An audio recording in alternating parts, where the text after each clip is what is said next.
Halo guys, welcome back to Korea Remit bersama orang Korea yang medok.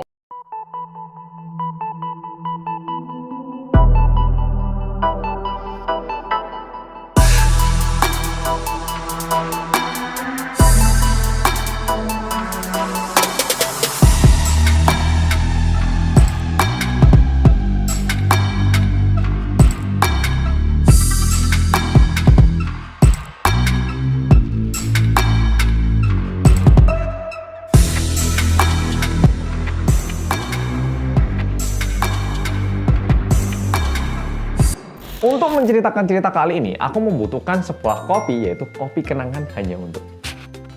Dan seperti yang Pol tahu, ini varian favorit Korea, mantan Cino. Biar makin enak, siapkan gelas, lalu tambahkan es, baru kita tuang.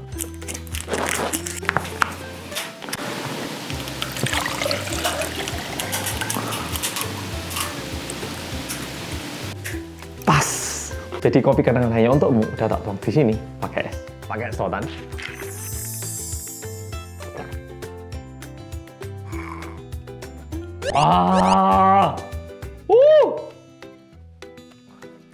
Enak banget, apalagi pakai es ini semua. Enak banget, meskipun musim dingin gini. Tetap enak minum. Dan yang aku suka dari kopi kenangan hanya untukmu ini, terbuat dari 100% biji kopi pilihan Indonesia dan juga 100% susu seger. Pantes enak, Rek. Udah rasa kopinya mantap, rasa krimnya dapat juga, jadi enak gitu, seger pol. Oke, ini aku udah seger, udah siap untuk menceritakan. Nah, kalau Popolo juga pengen minum kopi kenangan hanya untukmu, bisa beli di supermarket terdekat. Oke, langsung kita mulai video hari ini, karena udah siap. Oke Popolo, di season kedua kali ini, aku pengen menceritakan kejadian-kejadian kriminal, tapi yang agak lucu. Alias pelakunya ini agak blow-on sehingga kejadiannya ini berakhir dengan sangat aneh. Jadi daripada bingung, langsung kita mulai video hari ini. Kejadian pertama, ini merupakan kejadian yang terjadi pada tanggal 18 Desember tahun 2014 di Amerika. Kalau misalnya Pol main game ataupun lihat berita-berita di Amerika, kadang kan ada maling yang masuk ke supermarket membawa senjata, mereka todongkan senjatanya lalu minta uang yang ada di kasir, dan setelah itu mereka melarikan diri. Kadang ada video kayak mereka dikejar sama polisi dari udara, ya gitu itu. Kali ini ada satu orang yang melakukan hal itu. Pelakunya bernama Gary Ruff, dia itu berumur 28 tahun pada waktu itu. Jadi seumuran sama aku pada saat ini. Kejadiannya ini terjadi di daerah Shuttlestone, Glasgow. Pelakunya ini, Gary Ruff ini menggunakan topi yang cuma kelihatan mata sama mulutnya, biasalah ya yang digunakan maling-maling, dan membawa senjata yang udah dia siapkan. Nah, dia masuk ke dalam supermarket, langsung dia todongkan senjatanya ke arah kasirnya dan meminta uang cash yang ada di dalam tempat itu. Nah, anehnya, nggak tahu kenapa, entah kenapa, si kasirnya ini merasa kayak ini senjata nggak terlalu menyeramkan ya. Dia itu merasa kayak ada yang aneh gitu loh, karena senjatanya itu dia tutup pakai kain. Jadi Gary Ruff udah nongkrongkan senjata, udah minta duit gini, sedangkan orang kasirnya kayak, ini senjata tapi kok kayak aku nggak merasa serem ya atau gimana gitu. Kayak dia ini nggak merasa kayak dia ini dalam kondisi yang bahaya gitu loh. Nah, di waktu itu ternyata kebetulan ada satu tamu yang lagi belanja di supermarket itu juga, yang merupakan polisi. Kebetulan dia itu di hari off-nya. Nah, polisi yang melihat kejadian itu, dia nggak ragu-ragu. Apalagi polisi di Amerika, belum ngerti ya toh. Ketemu orangnya langsung gayanya gini kan. Belum apa-apa, mesti tangannya di belakang gini.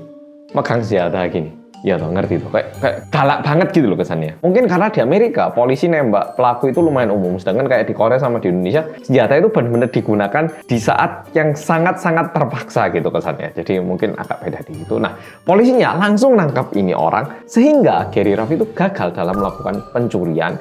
Dan seketika itu, senjatanya ini langsung diperiksa sama polisinya. Dan ternyata senjata yang digunakan oleh Gary Ruff ini adalah timun, dibungkusi kaos kaki warna hitam. Jadi mungkin itu yang bikin kayak nggak ada kesan seremnya, soalnya ya bentuk timun agak melengkung gini terus dipakai kaos kaki, megangnya gini, ya mungkin kelihatan gitu loh, kayak ini bukan senjata. Makanya mungkin kasirnya juga nggak merasa bahaya atau gimana. Nah, parahnya lagi setelah ditangkap, dia itu bilang ke polisi kalau nggak, aku ini bukan ada kemauan mau nyuri, nggak, ini aku lagi truth or dare loh, berani atau jujur. Nah, ini aku cuman nyoba loh ini.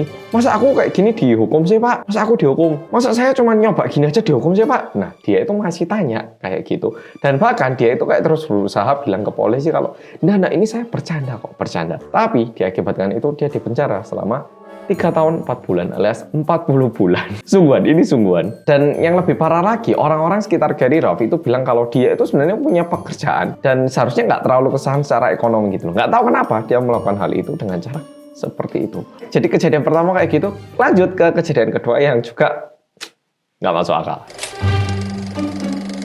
Kejadian kali ini terjadi di tahun 2009 dan masanya pun deket-deket waktu Polo nonton video ini. Jadi ini kejadiannya juga di waktu deket-deket Natal tahun 2009. Nah, kejadiannya ini di daerah Amerika, lebih tepatnya daerah Chelsea, New York. James Maurer, dia itu lagi butuh uang sehingga dia itu mencari barang-barang elektronik yang bisa dijual dengan mudah dan cepat. Sekarang kan jujur kita kalau di rumah pasti adalah satu barang elektronik yang bisa diuangkan, entah itu HP, layar, komputer, apapun itu. Nah, sehingga dia itu mencari rumah kosong. Dan waktu itu dia menemukan satu gedung dan terlihat ada jendela basementnya gitu. Nah, dia mikir, kayaknya kalau aku masuk ke sini, itu bakal ada akses ke beberapa rumah lain gitu.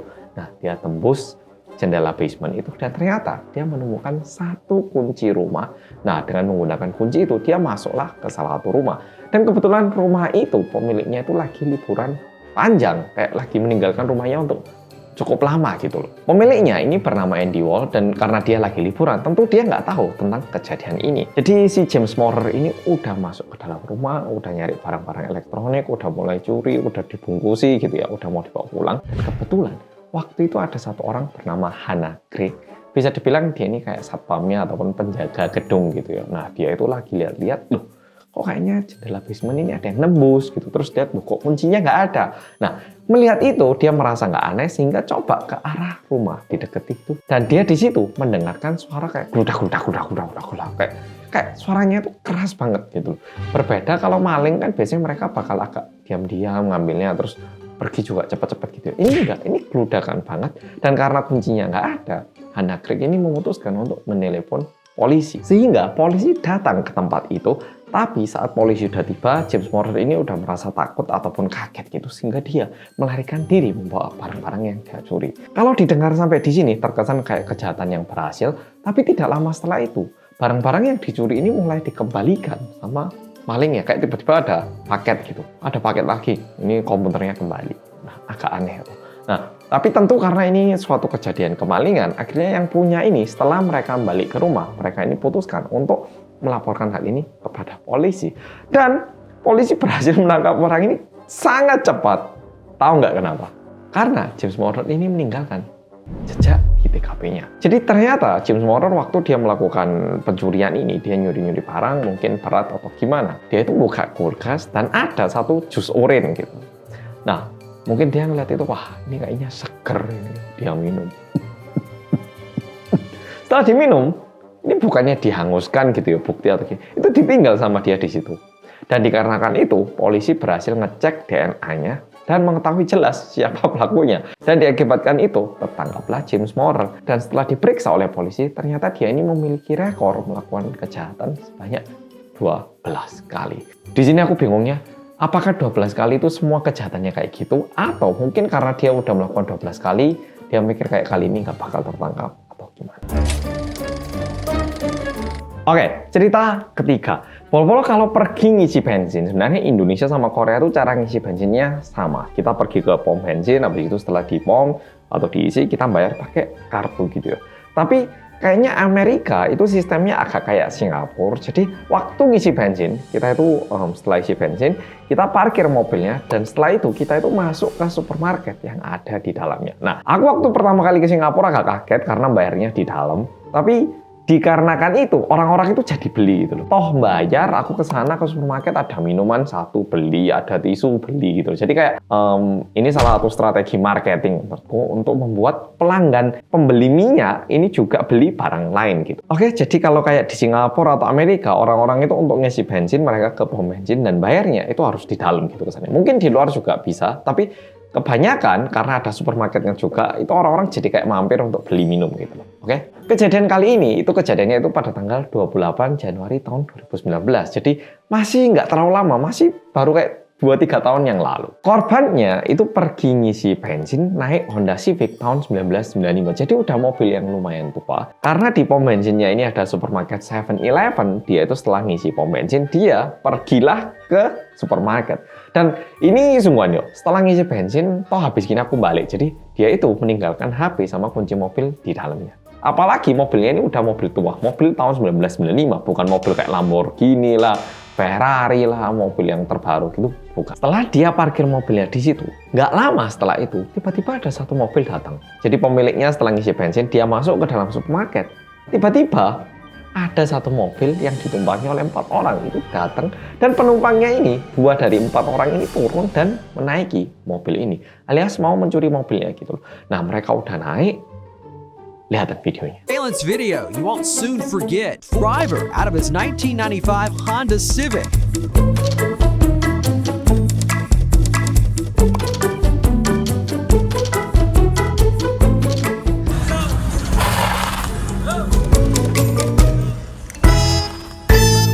Kalau iseng lihat kan ya, kayak ada yang aneh ini kok maling nyetirnya agak ngawur sih gitu. Tidak lama setelah itu polisi berhasil menangkap salah satu pelaku dan tahu nggak Pol-Pol kenapa malingnya itu tadi gagal nyolong mobilnya ini? Karena mobil Honda Civic-nya ini mobil manual. Kalau di Indonesia kan mobil manual banyak ya. Atau jujur aku pun karena dulu belajar nyetirnya di Indonesia, belajar apa ya, nyetir mobil manual itu gampang buat aku. Cuman di Korea pun sekarang mobil manual udah jarang dan cukup banyak orang yang nggak bisa nyetir mobil manual. Jadi kayak kemarin aku mau tes truk labis itu mudah banget karena aku biasa banget nyetir mobil kopling. Dan parahnya, kalau berdasarkan data statistik di Amerika pada tahun 2016, dari jumlah populasi orang Amerika yang bisa nyetir mobil manual itu cuma 18% dan jumlah mobil manual itu cuma 5%. Jadi kayak nggak butuh gitu loh untuk bisa nyetir mobil manual. Sama, di Korea pun jarang banget kalau mobil-mobil biasa yang manual. Kebanyakan udah matic, sehingga kayak nggak bisa nyetir mobil manual pun itu nggak membuat kesusahan. Cuman maling-malingnya ini mereka mau maling, tapi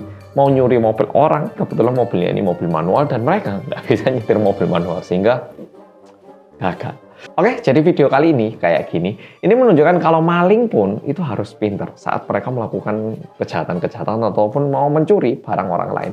Kalau nggak ada persiapan, jadinya kayak gini. Ini yang mungkin membuat kita kayak lebih tertarik sama La Casa de Papel gitu, kayak pencurian dengan perencanaan yang begitu dalam. Oke, Pol-Pol, makasih udah nonton video kali ini dan sampai jumpa di video berikutnya.